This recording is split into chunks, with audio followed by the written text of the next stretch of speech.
एक तालाब है तो तालाब के उस पार जैसे आप बैठे हैं और इस पार मैं बैठा हूँ, तो मैं ये सोचूं कि मैं जितना पूजा पाठ करने पर मैं कहूं कि वो तालाब का छोर इधर उधर आ जाए, तो क्या मैं कर्म कांड करने के बाद वो छोर इधर आ जाएगा? नहीं आएगा।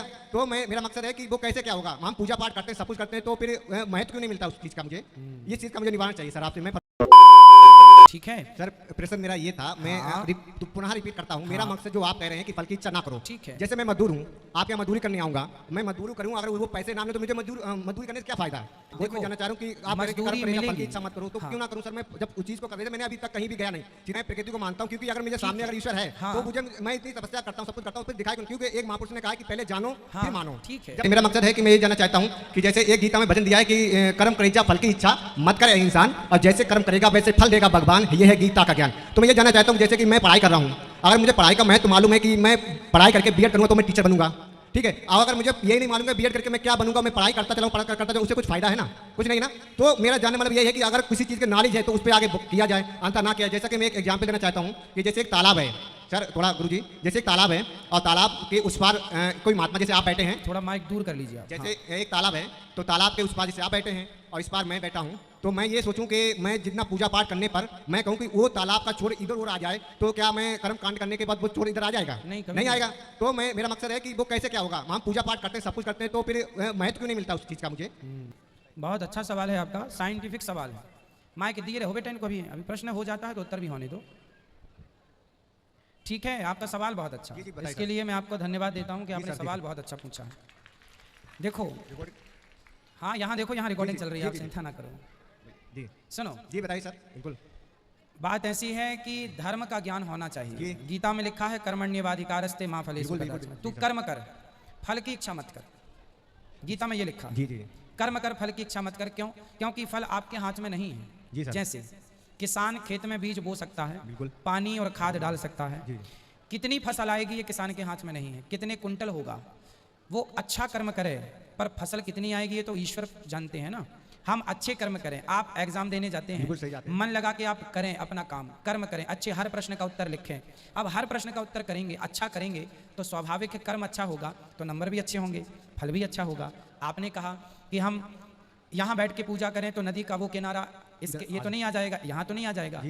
पूजा कभी इसलिए की ही नहीं जाती कि किनारा इस तरफ आ जाए। पूजा ईश्वर का चिंतन इसलिए किया जाता है कि मेरा मन भगवान में लगेगा, संसार से मन हटेगा तो अपने आप मेरे मन को शांति होगी, और मैं जब शांत हो जाऊंगा तो भगवान की कृपा का पात्र बन जाऊंगा, भगवत प्राप्ति हो जाएगी। ठीक है सर, प्रश्न मेरा ये था, मैं पुनः रिपीट करता हूँ। मेरा मकसद जो आप कह रहे हैं कि फल की इच्छा ना करो, ठीक है, जैसे मैं मजदूर हूँ, आप यहाँ मजदूरी करने आऊंगा, मैं मजदूरी करूँ, अगर वो पैसे ना मिले तो मुझे मजदूरी करने से क्या फायदा है? मजदूरी तो मिलेगी ना बेटा, तो वो तो बात है ना। हाँ, तो मैं जानना चाह रहा हूँ कि आप फल की इच्छा मत करो, तो क्यों ना करूँ सर? मैं जब उस चीज को कर रहे थे, मैंने अभी तक कहीं भी गया नहीं, सीधे आपके शरण में आया हूँ। मैंने टेट यूपी टेट दोनों क्लियर कर लिए। आप कह रहे हैं कि मैं फल की इच्छा करूँ या करना चाहिए, ठीक है। कुछ एग्जाम्पल ऐसे हैं जहां आप तय कर लेते हैं, जैसे आप मजदूरी का उदाहरण दिए, अच्छा दिए कि भाई मैं पहले फिक्स कर लेता हूं कि मुझे 500 आप दोगे तो काम करूंगा या 1000 दोगे तो काम करूंगा। परंतु मैंने जो उदाहरण दिया किसान का, आपने अपना कर्म तो किया, ठीक है, आपने अपना हर कर्म किया, आपने अपनी फैक्ट्री डाली, आपने अपना बिजनेस किया, तो आप कर्म ही तो कर सकते हैं ना। उसका रिस्पांस कितना आएगा, प्रॉफिट कितना होगा, क्या वो आपके हाथ में है? वो लागत के ऊपर निर्भर करेगा ना, जितना मैं लागत लगाऊंगा उसमें होगा उसमें सर। ना लागत लगाने पर भी डूब जाती है, कई बार लागत भी डूब जाती है, पर वो सर प्रकृति का नियम हो जाता है, प्रकृति जो चाहेगी वो होगा। फिर नहीं, वही तो प्रकृति मीन्स ईश्वर, प्रकृति मीन्स परमात्मा। हम हिंदू लोग किसकी पूजा करते हैं? प्रकृति की तो करते हैं, नदियों की, पहाड़ों की, समुद्र की, वृक्षों की, गाय की, ये क्या है? प्रकृति ही तो है। हम प्रकृति के पुजारी हैं। आप इस चीज को गहराई से कभी विचार करो कि हम कर्म कर सकते हैं, हम अच्छी दुल्हन ला सकते हैं, अच्छी हो, बहुत अच्छी हो, संस्कारी हो, पर हम दुल्हन तो अच्छी ला सकते हैं, पत्नी तो अच्छी ला सकते हैं लड़की देखकर, लेकिन उसका परिणाम क्या होगा, बाद में वो क्या रिस्पॉन्स देती है, लाठी मारती है कि आरती उतारती है? कर्म आप करो, शादी आप कर लो, फल क्या मिलना है वो ईश्वर के हाथ में है। पालन 9 महीने तक आप लोग थोड़ी करते हैं, वो तो कहाँ आंख लगनी है, कहाँ हाथ लगने हैं, वो तो एक ईश्वर अंदर जो सबके अंदर बैठे हैं, परमात्मा। जैसे साइंस की भाषा में कहा जाए तो एनर्जी है ना, एनर्जी है, तो आप एनर्जी कहेंगे, हम उसे ईश्वर कहेंगे, परमात्मा कहेंगे। तत्व एक है, कहने के अर्थ दो हैं। आप इंग्लिश में बनाना कहेंगे, हम हिंदी में केला कहेंगे, बात एक ही है ना, लैंग्वेज का फर्क हो गया। हाँ, उसी प्रकार साइंस की लैंग्वेज अलग है, आध्यात्म की लैंग्वेज अलग है, पर दोनों का अर्थ एक है। ठीक है, ईश्वर ही बच्चे को डिजाइन करता है। आपकी आंखें किसने लगाई? वो प्रकृति का नियम है, ईश्वर जो माँ बाप हमारे सम्मुख से मिले उससे में हाँ, पुत्र पैदा हुआ। प्रकृति का नियम आपने कहा, ईश्वर जो चाहेंगे वो होगा। ईश्वर की ओर से हम सब डेवलप होते हैं माँ के पेट में। ईश्वर कोई तो है। साइंस कहता है कि यदि ये वस्तु है तो बनाने वाला कोई तो होगा। साइंस कहता है यदि ये वस्तु है तो बनाने वाला कोई तो होगा। उसी प्रकार आप हैं तो बनाने वाला कोई होगा। इसलिए ईश्वर की सत्ता को, आपसे मेरा सवाल है, आप ईश्वर की सत्ता को मानते हैं या नकारते हैं? सर मैं इन चीज पे मतलब मानते हैं या नहीं मानते? नो, नहीं मानते। मैं प्रकृति को मानता हूँ, क्योंकि अगर मेरे सामने अगर ईश्वर है हाँ। तो मुझे, मैं इतनी तपस्या करता हूँ, सब कुछ करता हूँ, फिर दिखाई क्योंकि एक महापुरुष ने कहा कि पहले जानो हाँ, फिर मानो। ठीक है। जब तक जानो नहीं तो मानोगे कैसे? कहते सही है। पानी छान के पियो तभी तो पता चलेगा गुरु कौन अच्छा है कौन तो खराब है। सुनो, जानने के लिए भी तो सत्संग करना पड़ेगा। चलो आप नहीं मानते, अच्छा है, ईश्वर को आप नहीं मानते, मैं फोर्स नहीं करता, पर ईश्वर को आपने कहा कि पहले जानो फिर मानो। हाँ। तो जानने के लिए भी तो आपको सही रास्ता चुनना पड़ेगा। जानने के लिए सर मैं वही तो कह रहा हूँ कि किससे जानेंगे? मैं अपने कर्म कर रहा हूँ, ठीक है। हाँ। कर्म के मैं सच मतलब भक्ति से बिल्कुल कर रहा हूँ। जो मैं पढ़ाई करता हूँ, कुछ भी करता हूँ, अपने नियम से करता हूँ, ठीक है। ठीक है। तो फिर उसका मुझे फल तो दिखाई दे कि हाँ ये ईश्वर क्या है क्या नहीं। जैसे कि कहीं पे माना कि हर गाड़ी में भगवान की मूर्ति होती है, ठीक है। मैं जिसकी उपासना कर रहा हूँ तो फिर उसका एक्सीडेंट क्यों हो जाता है? What is reason? बेटा आप सही कह रहे हैं, आपकी जगह आप सही, आपका तर्क उचित है, पर होनी है ना। आपने ईश्वर को गाड़ी पे बिठाया है तो बिठाने से क्या ये सिद्ध होता है कि एक्सीडेंट नहीं होगा? अरे भाई, जो होना है वो तय है, जो होना है वो तय है, वो होके रहेगा। राम को वनवास जाना था, वो भी तय था, होके रहा। वनवास तो राम को भी जाना पड़ा, उनकी जिंदगी में भी उथल पुथल हुई। तो हम मरेंगे, हम भक्त हैं, तो क्या इसका अर्थ ये है कि मैं कभी मरूंगा नहीं? नहीं, ये सत्य है कि मैं मरूंगा, ये हाँ, सत्य है। हाँ। वो तो फिर सत्य जान accident- के लोग सत्य नहीं मानते इन चीज को कि कौन? मैं मतलब जैसे मैं कहूँ मृत मेरी होनी है, हाँ। पर कुछ लोग सत्य को असत्य बता देते हैं ठीक कि है। पता नहीं होगी नहीं होगी, पर ये सत्य की मौत होगी। हाँ। अगर दुनिया में देखा तो यही सत्य मुझे लगा कि मौत है। मौत है। तो बस। फिर आप भगवान की पूजा कर रहे हैं बेटा, तो आप अमर होने के लिए नहीं कर रहे हैं। मैं कर रहा हूं तो मैं अमर नहीं होऊंगा। हाँ, ईश्वर का ध्यान करने से मन को शांति मिलती है ना, अच्छा लगता है। ईश्वर क्यों जरूरी है? चलो मैं आपको उदाहरण देता हूं। बिल्कुल सर। जैसे आप कर्म करते हैं, आप कर्म को मानते हैं, पर कर्म के संग एक चीज और होती है, धर्म। यदि आप अकेला कर्म करेंगे और धर्म का ज्ञान आपको नहीं है तो आप कर्म नहीं कर सकते। उदाहरण से समझो। बिल्कुल, उदाहरण बताइए, जी। शराबी शराब पी रहा है, वो क्या कर रहा है? वो अपने इच्छाओं पूरा कर उसका धर्म हो रहा है। फिर क्या? वो अपना कर्म कर कर्म रहा कर रहा है। है। तो शराब पीने वाला भी अपना कर्म कर रहा है, दूध पीने वाला भी अपना कर्म कर रहा है, माँ बाप की कोई आरती उतारे तो वो भी कर्म कर रहा है, और कोई माँ बाप को लाठी से मार रहा है तो वो भी कर्म ही हो रहा है। क्योंकि आंखों की पलक झपकना भी एक कर्म है, उंगलियों का चलना भी एक कर्म है, आप मेरे से बात कर रहे हैं ये भी एक कर्म है, मैं आपसे बात कर रहा हूँ, कर्म, हर चीज कर्म है। जो हो रहा है वो क्या है? कर्म है। जब कर्म आप करेंगे तो कर्म को आपको धर्म की तराजू में तौलना पड़ता है। क्या है, आप लोग जब हम लोग रोटी बनाते हैं ना तो चलनी से पहले आटे को चालते हैं, तो अच्छा आटा अलग होता है, चोकर अलग हो जाता है। उसी प्रकार कर्म दो प्रकार के होते हैं। एक कर्म होता है करने योग्य, एक कर्म होता है ना करने योग्य। जैसे हम दूध तो पिए पर शराब ना पिए। कुछ कर्म त्याज्य होते हैं। कुछ कर्म क्या होते हैं? त्यागने पड़ते हैं। त्याज्य होते हैं। तो कौन सा कर्म त्याज्य है और कौन सा कर्म त्याज्य नहीं है, ये कौन बताएगा? यही बताने के लिए धर्म है। धर्म बताएगा कि ये कर्म करो, दूध पियो, शराब ना पियो, माँ बाप की आरती उतारो, माँ बाप का अपमान ना करो। तो कौन सा कर्म करना? कर्म तो सब है। आप कहेंगे मैं कर्म को मानता हूं, तो भैया कर्म सब है, पर धर्म ही बताएगा ना कि कौन सा कर्म करने योग्य है, कौन सा नहीं। इसलिए धर्म का ज्ञान, हम ये नहीं कहते ईश्वर को मानो, पर धर्म को मानना चाहिए। आपको अपनी माँ की सेवा करना चाहिए या नहीं? बिल्कुल चाहिए, माँ बाप की। हाँ, तो वही धर्म है। हम ये नहीं कहते कि आप मंदिरों में जाओ और मंदिरों में जाके मूर्ति की पूजा करो। हम कहते हैं अपनी माँ को खुश रखो, अपने आप भगवान आपसे खुश हो जाएंगे। आपको अलग से खुश करने की जरूरत नहीं है। बस सर यही मुझे उत्तर चाहिए था। बस आपने जो लास्ट में उत्तर दिया मुझे बहुत अच्छा लगा, क्योंकि मंदिर मस्जिद में जाने से पहले अपने माँ बाप को पूछो। कि मैंने आज सर मुझे एक लोग मिले थे, हकीकत जब मैं सवाल पूछने आया, एक के दोनों लड़के हैं, दोनों लगे हुए हैं सरकारी जॉब में, उनके पिता हैं गॉड हैं, मतलब वो जो मालगाड़ी नहीं होती है हाँ। गार्ड है। उनके बेटों ने दोनों को बाहर कर दिया, माँ बाप को बाहर कर दिया। अब वो वृंदावन घूमने आए, अब बताइए वो कौन सा धर्म निभा रहे हैं? वो पाप करने आ रहे हैं, पाप पाप है करने आ ये, रहे हैं ना। सीधा, तो अगर सीधा। माँ बाप को अपने मानो तो माँ सबसे अच्छा, वही सबसे धर्म है। हाँ, अगर अच्छा, भटकने की जरूरत क्या है? अभी ये बात हमारी पूरी नहीं हुई, अब हम इसको पूरा करेंगे। ये बताइए सर। ठीक है बेटा, बात ऐसी है कि आप अपने माँ बाप की सेवा करते हो ना? करते हैं। ठीक है। और माँ बाप की सेवा से बड़ा कोई पुण्य नहीं है, कोई पूजा नहीं है, ये याद है ना ये बिल्कुल आपको? सही अब बात है। इसके आगे चलते हैं। जी। माता भगवान जी। है, पिता भी भगवान है, दोनों के द्वारा। गुरु कौन है? गुरु भी भगवान है। आपके बच्चे हैं, शादी होगी आपकी? नहीं, मैं तैयारी सुपर टेट कर रहा हूँ, टीचर की तैयारी कर रहा हूँ। चलिए, जब आपको कल के बच्चे होंगे कल, तो छोटे छोटे जो बच्चे होते हैं ना, वो बच्चे कौन हैं? वो भी भगवान है। ठीक है। आपके बगल में बूढ़ी मैया बैठी है, देखो वो कौन है? माता जी हैं। वो भी भगवान है। वो भी क्योंकि माँ तो है ना, माँ है मेरी। आपकी नहीं तो किसी की तो है। नहीं, हम सबको माँ ही मानते हैं, जहाँ तक जो तो भी फिर वो कहते हैं। भगवान हुई, फिर वो भगवान हुई ना। इसी प्रकार बेटा ऐसा है कि पहले माँ में भगवान को देखो, पिता में भगवान को देखो, फिर धीरे धीरे सब में ही भगवान को देखो, फिर पत्थरों में भी भगवान को देखो। यदि जड़ चेतन वस्तु में आपने ईश्वर को देख लिया, जिसने अपनी माँ के अंदर भगवान को देख लिया, जो इंसानों में भगवान को देख सकता है वही पत्थर में भी भगवान को देख सकता है। जो इंसानों में भगवान को नहीं देख सकता वो पत्थर में भी भगवान को नहीं देख सकता। बोलो आप। सवाल सर वहीं घूम के आ गया, फिर वहीं पे नहीं नहीं मैं घूम के जिस नहीं चीज आया। के लिए बाहर निकलना चाहता हूँ वहीं पे आप लाके रख सकते हैं। मेरा नहीं, मकसद क्या यदि है? सुनो सुनो सुनो, यदि हम कह दें कि भगवान बताइए भगवान सब जगह है या नहीं, उत्तर दो। प्रकृति का नहीं है, वो हर बात में बसा हुआ फिर तो सब जगह है तो फिर सब पत्थर क्या सब जगह से अलग है? सर मेरा मकसद ये है कि मैं मानव बनना चाहता हूँ, कि हर इंसान को बराबर देखूं, ना कि कास्ट रिलीजन में जाऊं बांट दूं। ये ऐसा नहीं करना चाहता हूं। मैं चाहता हूं कि सब मानव बराबर हैं, कोई किसी की नजर में कोई कहीं नहीं, सब मानव हैं। एक प्रकृति के नियम बनाए हुए संतान है, कोई किसी के नहीं। अच्छा, अगर हम सुनो। मंदिर मस्जिद में जाएंगे फिर माता पिता को कहाँ छोड़ के आएंगे सर? सुनो सुनो, आप सही कह रहे हैं, आप सब बराबर मानते हैं सबको। बिल्कुल सबको हम मानव मानव बनना चाहता हूँ, कि एक दूसरे को बांटना नहीं चाहता हूँ। सुनो, आप सही कह रहे हैं, आपकी भावना को मैं प्रणाम करता हूँ। सब एक ही हैं, ये जितनी यहाँ माताएं बैठी हैं सब माँ हैं, सब बहन हैं, सब भाई हैं, सब। लेकिन फिर भी आप कहते हैं सबको मैं एक मानता हूँ। एक कभी मान ही नहीं सकते आप। कैसे? उदाहरण समझो ना। जी जी, हम सुन रहे हैं। आप दूसरों की छोड़ दो, पानी गंदा है तो पहले उसे शुद्ध किया जाए फिर नदी में डाला जाए। यदि गंदा डाल दोगे तो शुद्ध पानी भी अशुद्ध हो जाएगा। इसलिए आप ठीक कह रहे हैं, आपका तर्क उचित है, परंतु ये समझना होगा। आपने कहा हम प्रकृति की पूजा करते हैं, ये भी अच्छा है, परंतु पत्थर प्रकृति से बाहर नहीं है। हमारे देवी देवता, ये श्रद्धा है। आपकी श्रद्धा प्रकृति पर है तो इनकी श्रद्धा बिहारी जी पर है। आज इतने लोग बिहारी जी के चरणों का दर्शन करने आए हैं, ठीक है। तो ये जो प्रतिमाएं हैं, मूर्तियां हैं, ये सिर्फ पत्थर नहीं है, ये श्रद्धा है, ये एक आस्था है। हम माँ की भी सेवा करें और मंदिरों में भी प्रणाम करें, इसमें कोई बुराई नहीं है। सर एक सवाल लास्ट पूछ लूं? आप फिर 10 और लंबा पूछिए, होगा। 10 पूछिए। जैसे आपने कहा कि हम पत्थरों की पूजा करते हैं, जैसे मैंने कोई चीज बनाई, मैंने अपने हाथों से हथौड़े से बना करके उसको मूर्त बना के, जैसे कि हाँ। गणेश जी की मूर्ति विसर्जन ठीक करते है, हैं, ठीक है, वो एक मानव ही बनाता है उस मूर्त हाँ। को। उस मूर्त को बना करके जिसने बनाया तो वो उसका पिता हो गया, ठीक है। ठीक है। और उसी के सामने जैसे मेरा बच्चा है, हमने उसको जन्म दिया, मेरे सामने होगा, अब वो बड़ा होकर हम उसके पैर छूंगे क्या? जिसको बनाया उसी के पैर, मैंने जिसको जन्म दिया ना उसी के ना, पैर छूना तो देखिए फिर तो बेकार है ना? देखो तर्क जो है ना, तर्कों की भी एक मर्यादा होती है जी, इसी मर्यादा में सर मैं बोल रहा हूँ। कि कौन सा तर्क करने योग्य है, कौन सा तर्क करने योग्य नहीं है। अब आपने कहा जो मूर्तिकार होता है ना बेटा, वो सिर्फ मूर्ति बनाता है। उसने उसको मतलब रूप दिया, एक हाँ, रूप दे दिया, करके दे दिया। रूप दिया। जी। अच्छा ये बताओ जी। कि मूर्तिकार ने जो रूप दिया वो रूप लाया कहाँ से? वो अपने मेहनत करके माइंड से ना बेटा, आप ठीक कह रहे हैं। हर पत्थर में एक मूर्ति छिपी हुई है। मूर्तिकार ने पत्थर का केवल बाहरी आवरण हटाया, मूर्ति बाहर से लाके पत्थर में डाला नहीं। मूर्ति तो ऑलरेडी पत्थर में थी, बाहरी आवरण हटा दिया तो मूर्ति प्रकट हो गई। और पत्थर की मूर्ति मूर्तिकार तो बनाता है, पर तब तक वो भगवान नहीं होती।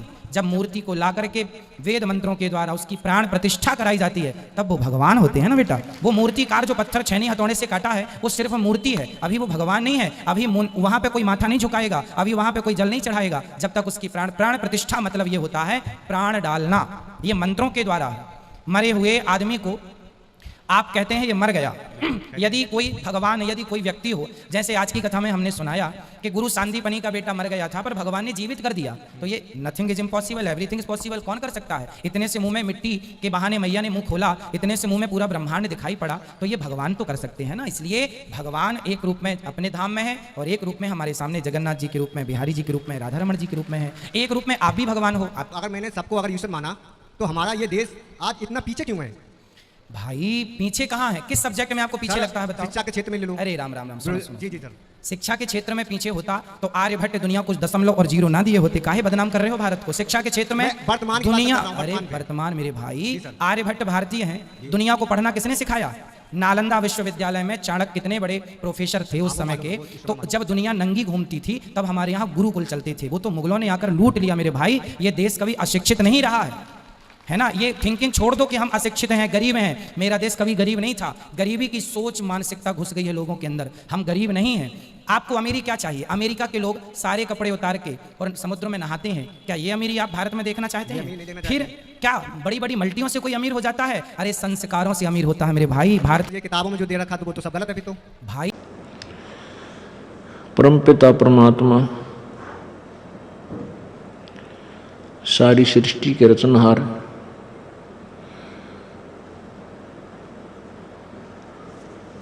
पूर्ण परमात्मा, पूर्ण ब्रह्म, कष्ट निवारक, संकट मोचन, अंगहारी, पाप नाशक, वो कबीर देव हैं, वो कबीर प्रभु हैं। ये वही परमेश्वर हैं जो बनारस में, काशी में 120 वर्ष तक एक जुलाहे की भूमिका करके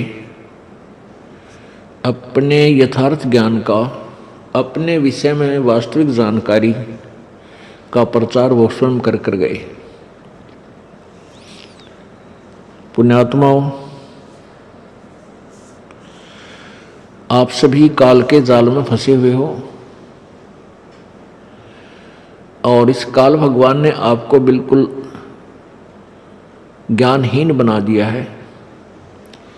इस काल भगवान ने अपने को केवल यहीं तक सीमित कर दिया है कि संतानों उत्पत्ति कीजिए, उसके बाद इनकी परवरिश करो, फिर इनका विवाह कर दो और फिर आप बेशक मर जाओ। पुण्यात्माओं, संतान उत्पत्ति, इनकी परवरिश, विवाह शादी, जो भी फिर इन बच्चों के निमित्त इनके भाग्य में, उनके जीवन में जो कुछ भी घटना घटनी है वो पूर्व निर्धारित है। और हम सभी भी अपने प्रारब्ध को ही पूरा करने के लिए यहाँ आए हुए हैं।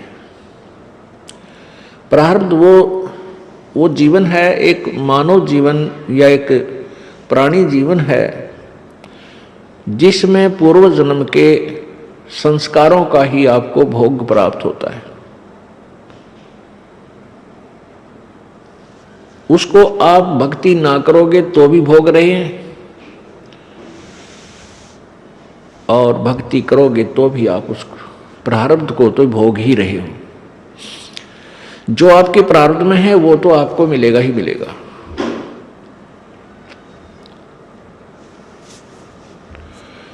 उसको नहीं कोई रोक सकता, जो पूर्व निर्धारित प्रभु के द्वारा किया गया है।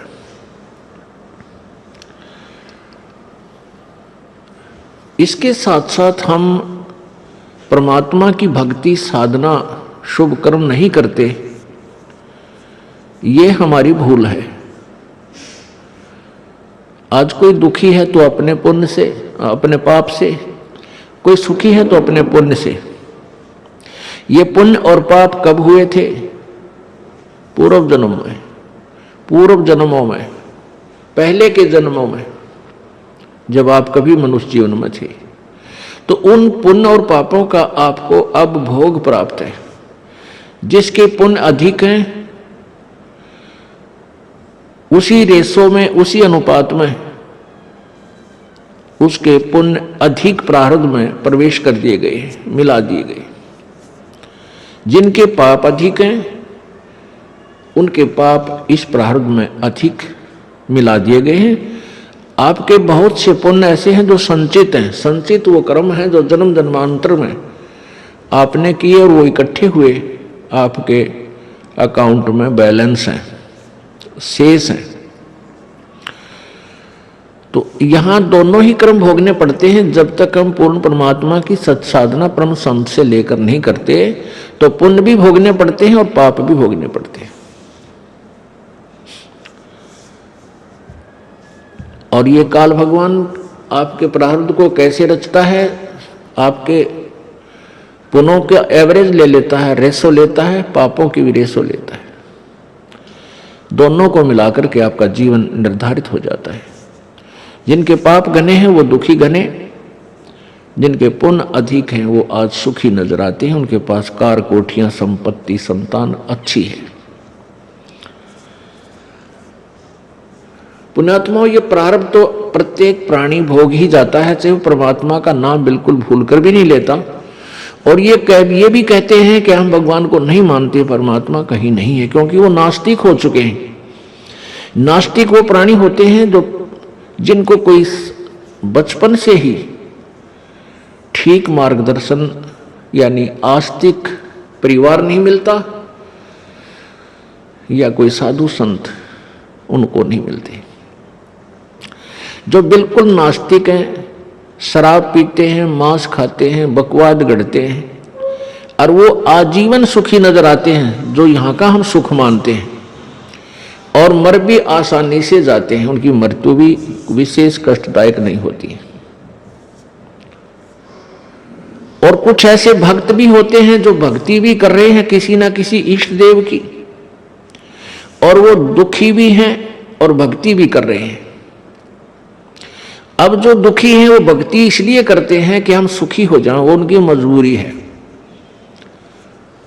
और लेकिन वो सुखी भी नहीं होते और दुखी भी होते रहते हैं, और फिर उनकी दुर्गति से मृत्यु भी होती है। ये उसका प्रारब्ध था। अब यहां समस्या आ जाती है कि जो व्यक्ति कॉमन होते हैं, न्यूट्रल होते हैं, वो ये कहते हैं भी उस व्यक्ति ने कभी भक्ति नहीं की, ना अच्छे काम किए, और सारी उम्र ठाठ करे, बढ़िया उसकी संपत्ति संतान थी, खूब बरकत हुई इसके घर में, और मर भी आसानी से गया, उसको कोई जो ना परेशानी नहीं उठानी पड़ी, ना कहीं बड़ा सा कोई ज्यादा बीमार हुआ। और एक हम देखते हैं ये भक्त सारी उम्र इसने भक्ति भी की, मंदिरों में गया, मस्जिदों में गया, वहां धामों पर चक्कर लगाए, भक्ति भी करता रहा, गीता जी का पाठ करता था, और इसको कोई बरकत नहीं हुई, दूने दुख हुए। तो इससे जो न्यूट्रल व्यक्ति होते हैं वो बट नेचुरल नास्तिक हो जाते हैं। वो ये सोचते हैं बताइए भक्ति करा करता रही, इसने करी कोई ना, ये ठाठ से रहा रही, इसकी दुर्गति हो रही, तो क्या दे रहा इस भक्ति में, क्या रखा इस भक्ति में। तो पुण्यात्मा ये तो है कॉमन सोच, अपनी साधारण व्यक्ति की, अपने लेवल की, अपने स्तर का ज्ञान है, ये लोक वेद है।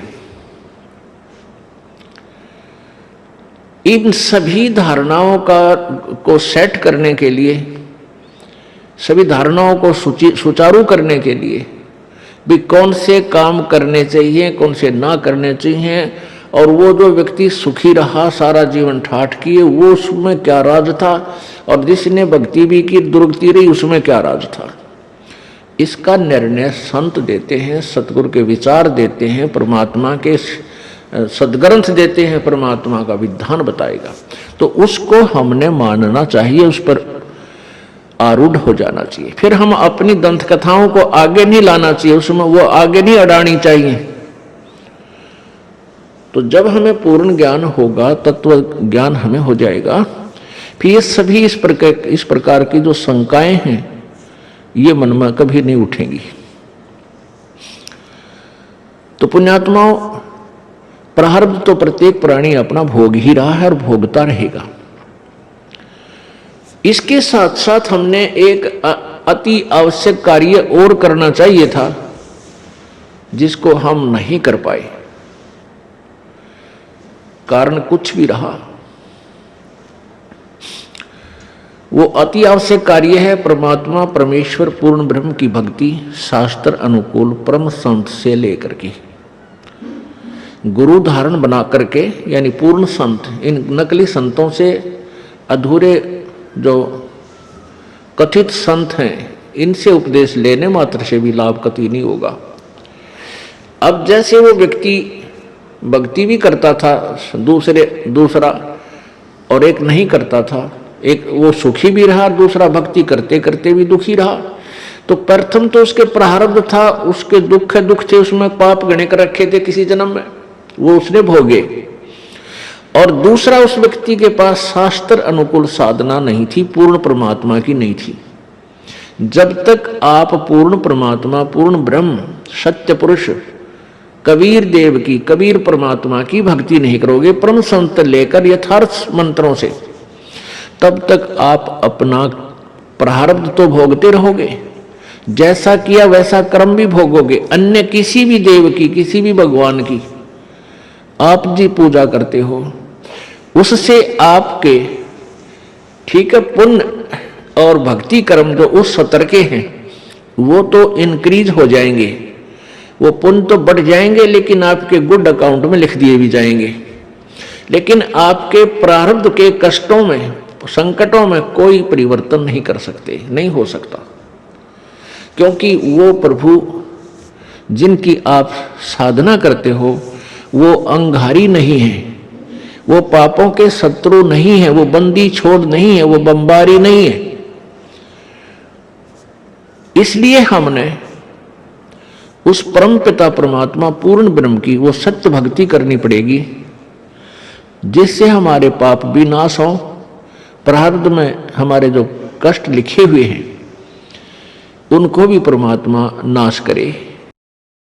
एक वो प्राणी है जो भक्ति बिल्कुल करते ही नहीं और उनको भी खूब सुख है और खूब सुविधाएं प्राप्त हैं, जो झूठे लोक की जो सुविधाएं हैं, भौतिक सुख, तो बिना ज्ञान के हम नास्तिक न होगे। हम उन पुण्य प्राणियों को जो अच्छी पोस्ट पे हैं, कार भी है उनके पास, कोठियां भी हैं, अच्छी संपत्ति संतान है, तो वो कोई भक्ति नहीं करते, गुट्टी लावे हैं, सिगरेट पीवे लांबी। तो भगत जो साधना करते थे, मनमानी आचरण करते थे, उनको कोई लाभ हो नहीं रहा था, वो दुखी दूने हो रहे थे, और जो भक्ति भी नहीं करते वह सुखी नजर आते थे। तो समाज में नास्तिकता न्यों फैली कि जो थोड़ी बहुत शास्त्र विधि त्याग कर जो मनमानी पूजा करते थे, उनको तो लाभ मिल नहीं रहा था उस पूजा से, और जो बिल्कुल पूजा नहीं करते थे वैसे गोटी सूटी भी लाओ और खूब रिश्वत ले और खूब सारे ड्रामे करें और वो सुखी नजर आए थे। तो जो भक्ति कर रहे थे, जो दूसरे संतों के पास गए हुए बोली आत्माएं, या वैसे अपनी मनमानी पूजाएं कर रहे हैं जहां कहीं जाकर के, तो वो उनको देखकर नास्तिक हो गए।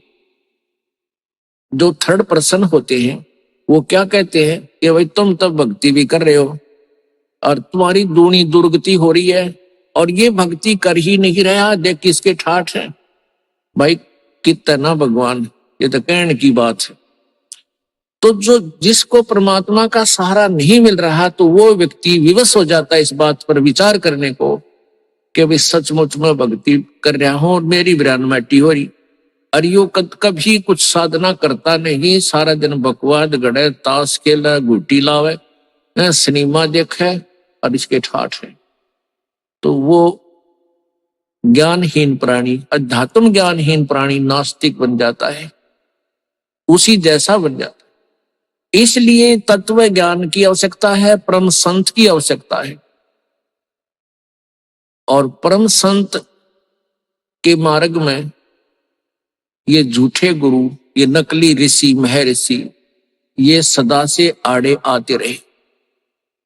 परमेश्वर आए थे, बंदी छोड़ कबीर जी स्वयं आए थे, इसी तत्व ज्ञान का प्रचार करने लगे थे, और किया मालिक ने आखिरी श्वास तक, आखिरी समय तक किया, जब तक यहां से उन्होंने प्रस्थान नहीं किया। लेकिन मूढ़ व्यक्ति, हमारे जैसे जो अक्षर ज्ञान युक्त नहीं थे, वो परमात्मा के इस अमर ज्ञान को, अमर वाणी को, कबीर वाणी को नहीं समझ सके। और जो उस समय के तात्कालीन वो नकली गुरुजी महर्षि जी मंडलेश्वर थे, वह सारे झूठे कपटी थे, वो वेद ज्ञान से अपरिचित थे, वो पुराणों के ज्ञान से भी परिचित नहीं थे, वो गीता जी के ज्ञान को भी समझ नहीं सके थे। परमात्मा कबीर जी वेदों और गीता जी के ज्ञान को यथार्थ रूप में अपनी सिंपल लैंग्वेज में बताया करते थे।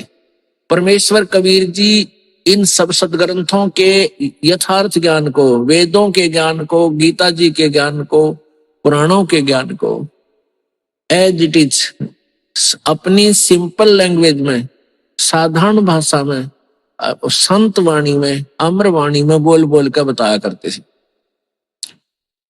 लेकिन उन चतुर व्यक्तियों ने, जो गुरु थे, ये नकली गुरु थे, झूठे गुरु थे, और वो संस्कृत भाषा को जानते थे। संस्कृत भाषा के जानने के कारण हम उन्हें महर्षि और विद्वान मानते रहे।